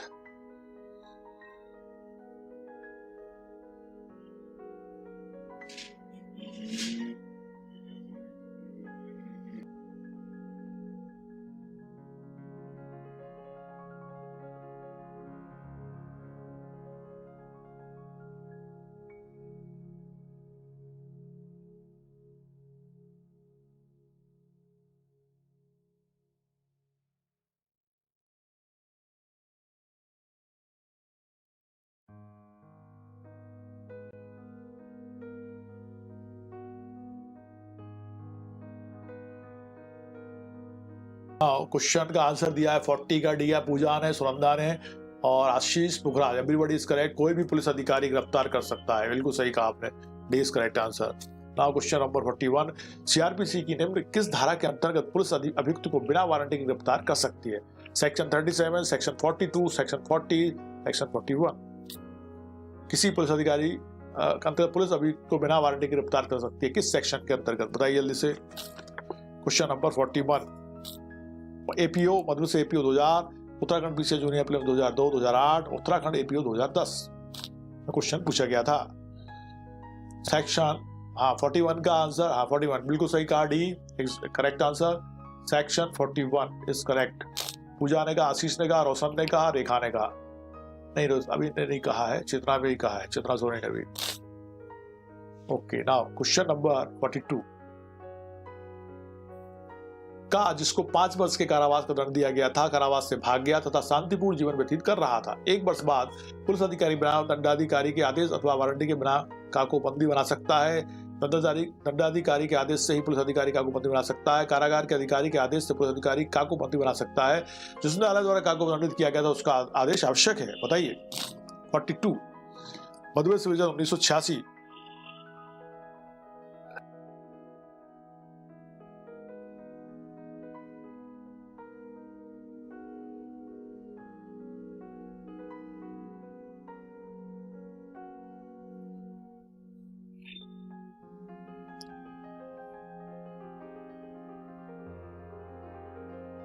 Okay, रेखा ने कहा 42 का, पूजा ने 42 का डी कहा। अरे भाई पूजा, जो भाग गया उसको 5 वर्ष का कारावास मिला, तो वो भाग गया है, तो अब फिर न्यायालय का कोई संबंध ही नहीं वहां फिलहाल। तो पुलिस अधिकारी बिना दंडाधिकारी के आदेश अथवा वारंटी के बिना काको बंदी बना सकता। भाई रिस्पॉन्सिबिलिटी उनकी थी, उनके यहाँ से भाग गया तो वो उसके लिए आदेश थोड़ी लेंगे, तो पकड़ लेंगे वो तो। यस, 42 का इज करेक्ट आंसर। पुलिस अधिकारी बिना वारंटी के, बिना दंडाधिकारी के आदेश अथवा वारंटी के बिना काको बंदी बना सकते हैं। बिल्कुल सही कहा, ए इज करेक्ट आंसर। 42 का A is correct answer. 41 clause 1 का क्लॉज ई के अंतर्गत विधिपूर्ण अभिरक्षा में से निकल भागने के आधार पर पुलिस अधिकारी बिना दंडाधिकारी के आदेश अथवा वारंटी के बिना काको बंदी बना सकता है। 42 का A is correct answer. Yes. Now question number 43, गलत कथन को निर्दिष्ट करना है। संज्ञेय अपराध में कोई पुलिस अधिकारी दंडाधिकारी के आदेश या वारंटी के बिना किसी व्यक्ति को गिरफ्तार कर सकता है। एक प्राइवेट व्यक्ति किसी ऐसे व्यक्ति को जो संज्ञेय अपराध कर रहा हो गिरफ्तार कर सकता है। कोई मजिस्ट्रेट किसी अपराधी को जब कोई अपराध उसकी उपस्थिति में और उसके क्षेत्राधिकार के भीतर कैद किया गया हो गिरफ्तार कर सकता है। उपरोक्त में से कोई गलत नहीं है, बताइए जल्दी से।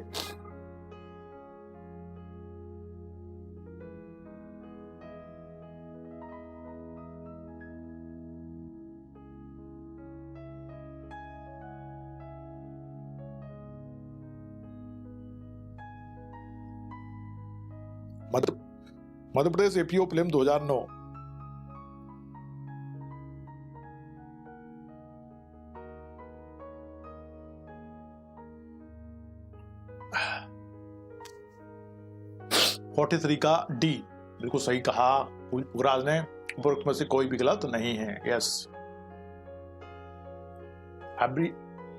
हर एक सही है। संज्ञेय अपराध में कोई पुलिस अधिकारी दंडाधिकारी के आदेश या वारंटी के बिना गिरफ्तार कर सकता है। यस।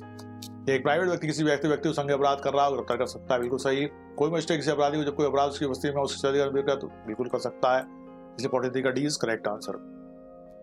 44, निम्नलिखित मुकदमों में से किस मुकदमे में सर्वोच्च न्यायालय ने गिरफ्तारी के संबंध में विशेष मार्गदर्शन निर्देश जारी किया है? विशाखा बनाम राजस्थान सरकार, ए आर अब्दुल्ले के मुकदमे में, डी के बसु के मुकदमे में, नंदिनी सतपथी के मुकदमे में, बताइए। 44, बिहार पीसीएस जूनियर 2016 और छत्तीसगढ़ सिविल जज 2017। 44,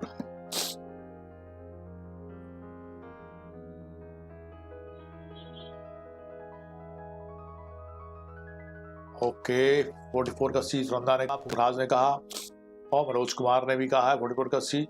यस, डी के बसु के मुकदमे में, डी के बसु के मुकदमे में। यस, 44 का C is correct answer.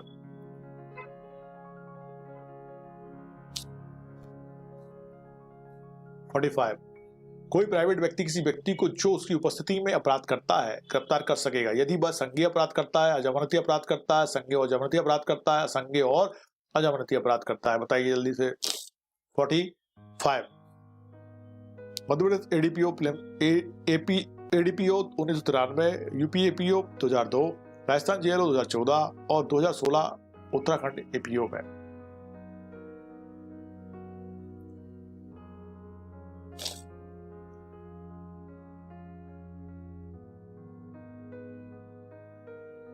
Yes, संज्ञेय, cognizable and non bailable offence जब वो करता है तो उसको गिरफ्तार कर सकता है, बिल्कुल सही कहा आपने। 45 का ए नहीं है रोशन, 45 का सी इज करेक्ट आंसर। अकेला संज्ञेय नहीं, अजमानती भी होना चाहिए ना।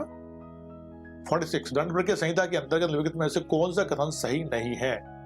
जहां कोई निजी या अन्य, मतलब एक सही नहीं है, कौन सा सही कथन सही नहीं है? 3 सही होंगे, एक गलत होगा।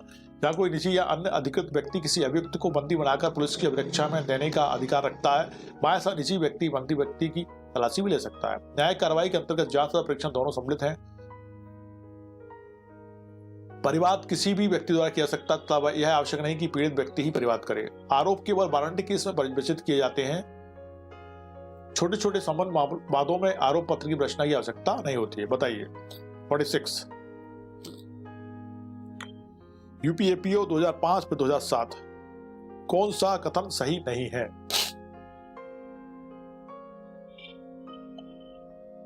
46 का बी कहा पुखराज ने, बिल्कुल सही। 46 का B is correct answer. B सही है, चेतना ने सही कहा, पुखराज ने सही कहा है। जहां कोई निजी या अन्य व्यक्ति, अन्य अधिकृत व्यक्ति किसी व्यक्ति को बंदी बनाकर पुलिस की रक्षा में देने का अधिकार रखता है, वहां ऐसा निजी व्यक्ति बंदी व्यक्ति की तलाशी भी ले सकता है। 46 का बी इज करेक्ट। मतलब कौन सा कथन सही नहीं है पूछा था, उन्होंने कहा B is not, A is not correct, और इसलिए एक आंसर हो गया। तलाशी नहीं ले पाएगा वो, है ना। 47 आ जाता है हमारा। एक मजिस्ट्रेट अपनी स्थानीय अधिकारिता के भीतर जब सुबह टहलने जाता है तो उसके सामने एक कत्ल हो जाता है। क्या वह अपराधी को स्वयं गिरफ्तार कर सकता है? नहीं कर सकता। हाँ, कर सकता है, केवल पुलिस अधिकारी कर सकती है, क्योंकि मजिस्ट्रेट को विचारणा करना है, इसलिए वह गिरफ्तारी नहीं कर सकता। अब आपको आंसर देना है 47 का क्या है। पुखराज ने दिया वेरी फास्ट आंसर, और पुखराज बिल्कुल सही कह रहे हैं। छत्तीसगढ़ सिविल जज 2003 में क्वेश्चन आया था। हाँ, वो गिरफ्तार कर सकता है। 47 का बी इज करेक्ट आंसर। सबने दिया है ना।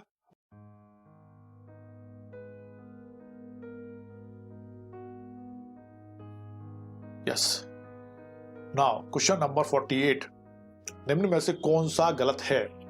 मजिस्ट्रेट एक व्यक्ति को गिरफ्तार कर सकता है, एक प्राइवेट व्यक्ति एक व्यक्ति को गिरफ्तार कर सकता है, एक पुलिस अधिकारी एक व्यक्ति को गिरफ्तार कर सकता है। कोई भी सही नहीं है। इनमें कौन सा कथन गलत है? गलत बताना है।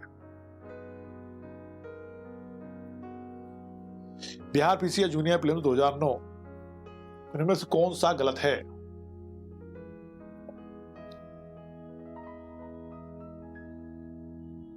मनोज ने कहा 48 का ए, आशीष ने कहा 48 का डी, पुखराज ने कहा 48 का D. D is correct answer, A नहीं है मनोज। एक व्यक्ति को गिरफ्तार कर सकता है, बिल्कुल सही है। एक प्राइवेट व्यक्ति एक व्यक्ति को गिरफ्तार कर सकता है, ये भी सही है। एक पुलिस अधिकारी एक व्यक्ति को गिरफ्तार कर सकता है, बिल्कुल है ही सही। ये गलत है, बस डी इज करेक्ट आंसर। रेखा 40 का बी, 48 का बी नहीं है, डी है, डी। 49, कोई प्राइवेट व्यक्ति बिना वारंटी के गिरफ्तार कर सकता है किसी व्यक्ति को जो उसकी उपस्थिति में संज्ञेय और जमानती अपराध करता है, किसी उद्घोषित अपराधी को। दोनों ए और बी को। प्राइवेट व्यक्ति बिना वारंटी किसी व्यक्ति को गिरफ्तार नहीं कर सकता है। बताइए 49। झारखंड सिविल जज प्रीलिम्स 2012,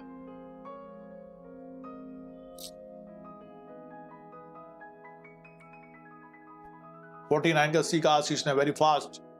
ओके, 49 का सी पुखराज ने भी कहा था। यस, बिल्कुल सही। 49 का सी बिल्कुल सही है, एग्जैक्टली दोनों ए और बी। 49 का C is correct. Question number 50, निम्नलिखित में से किसको मजिस्ट्रेट वारंटी के बिना गिरफ्तार कर सकता है? मजिस्ट्रेट के स्थानीय क्षेत्राधिकार के अंतर्गत अपराध करने वाला कोई व्यक्ति, परंतु अपराध उस मजिस्ट्रेट की उपस्थिति में ना हो। मजिस्ट्रेट की उपस्थिति में कहीं भी अपराध करने वाला कोई व्यक्ति। मजिस्ट्रेट के स्थानीय क्षेत्राधिकार के अंदर कोई व्यक्ति जिसकी गिरफ्तारी के लिए वारंट निर्गत करने हेतु मजिस्ट्रेट सक्षम है। उपरोक्त सभी आपको बताना है किसको मजिस्ट्रेट वारंट के बिना गिरफ्तार कर सकता है। बताइए जल्दी से। 50,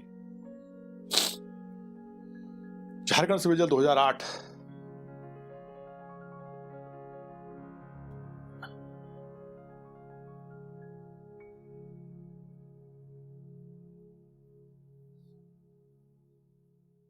यस 50 का C is correct answer. Sir मैंने सही आंसर दिया था। ओके रेखा, 50 का सी, मजिस्ट्रेट के स्थानीय क्षेत्राधिकार के अंतर कोई व्यक्ति जिसका गिरफ्तारी के लिए वारंट निर्गत करने हेतु मजिस्ट्रेट सक्षम है, उसको वो गिरफ्तार कर सकता है बिना वारंट के।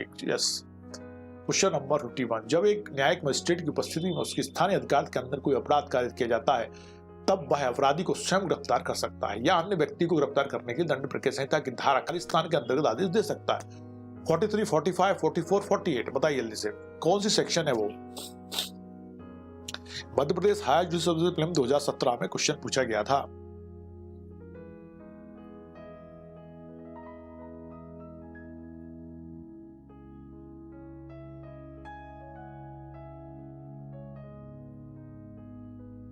$51 का बी आंसर दिया है मनोज ने और रमदा ने।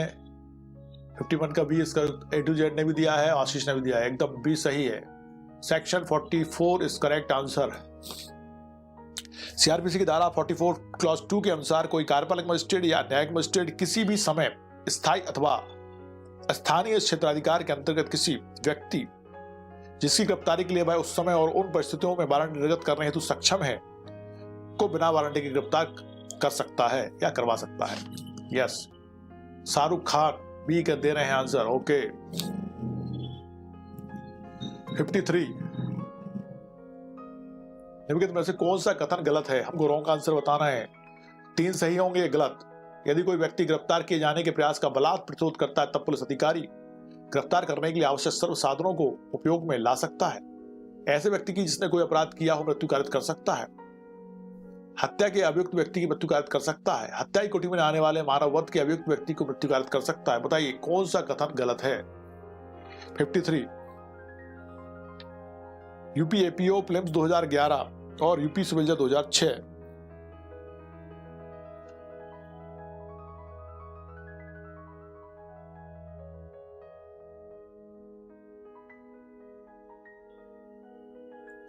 कौन सा कथन गलत है? आपने कहा 53 का बी इज करेक्ट आंसर, बिल्कुल सही, बी इज करेक्ट आंसर। ऐसे व्यक्ति की जिसने कोई भी अपराध किया हो, वो रोटी ब्रेड लेके भागा है किसी को, तुमने उसको मार दी गोली, मर गया वो, ऐसा होगा नहीं, इसलिए बिल्कुल सही है। कौन सा गलत कथन है? बी गलत है, बाकी सब सही है। गिरफ्तार करने के लिए आवश्यक सब साधनों का उपयोग कर ला सकता है। हत्या के अभियुक्त व्यक्ति की मृत्यु कर सकता है। हत्या की कोटि में आने वाले मानव वध के अभियुक्त व्यक्ति की मृत्यु कर सकता है, लेकिन बी तो नहीं कर सकता। सीआरपीसी की 1973 की निम्न धाराओं में से कौन सी धारा किसी पुलिस अधिकारी को महिला की गिरफ्तारी के समय उसके शरीर को छूने से मना करती है? 41 क्लॉज 1 का परंतुक, 42 क्लॉज 2 का परंतुक, सेक्शन 46 क्लॉज 1 का परंतुक, उपरोक्त में से कोई भी नहीं। बताइए जल्दी से। 54 यूपी सिविल जज 2016।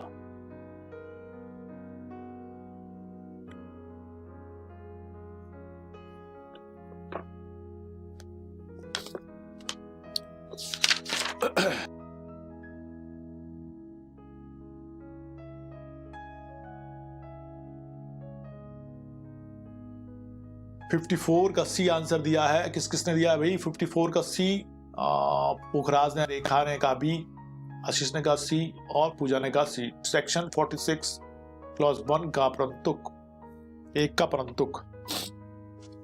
Section 46 arrest how made number 1 in making an arrest the public, the police officer or other person making the same cell actually touch or confine the body of the person to be arrested unless there be a submission to the custody by word or action।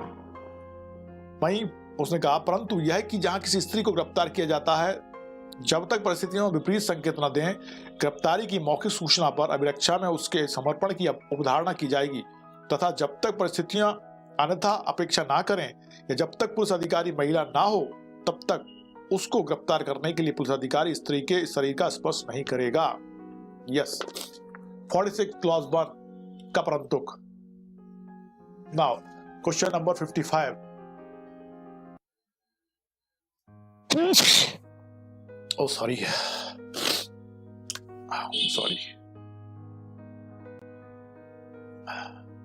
55 दंड प्रक्रिया संहिता की कौन सी धारा सैन्य बलों के सदस्यों को गिरफ्तारी से सुरक्षा प्रदान करने का प्रावधान करती है? 41, 46, 45, 50। Give the right answer, time starts now. 55 Rajasthan APO 2015, Uttarakhand civil जज 2009।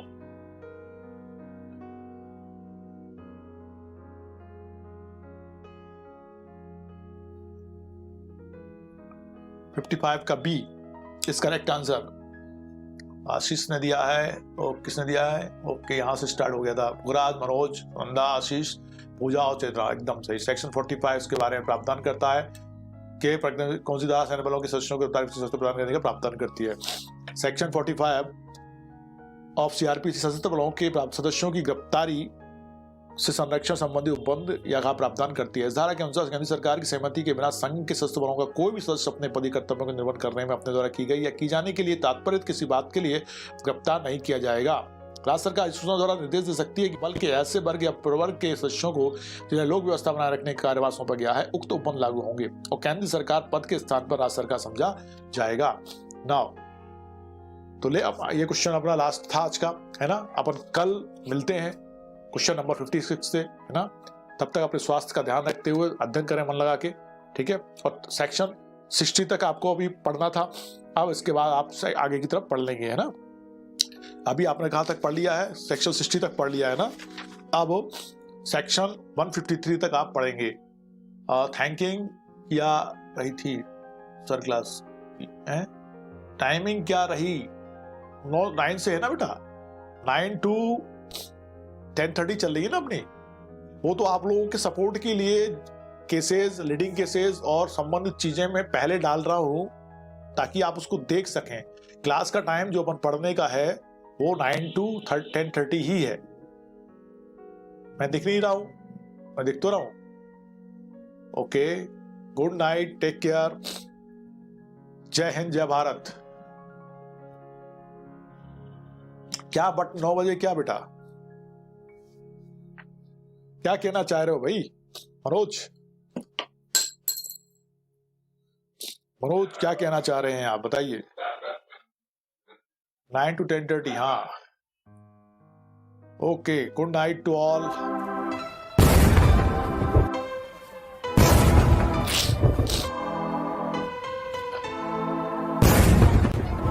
जय हिंद, जय भारत, जय हिंद, जय भारत। मन लगा के अध्ययन करिए ना। और जो वीडियोस मैंने डाले हैं सब्जेक्ट संबंधित, उन्हें देख के आप फायदा उठा सकते हैं, अपने मित्रों को सूचित कर सकते हैं। जिनने सब्सक्राइब नहीं किया वो सब्सक्राइब कर सकते हैं, लाइक शेयर कर सकते हैं, कमेंट्स भी कर सकते हैं, ठीक लगे तो, है ना। और लाइक करने से अप्रिशिएशन होता है, मुझे भी अच्छा लगता है, तो लाइक तो करते जाएगा, ठीक है। मिलते हैं कल।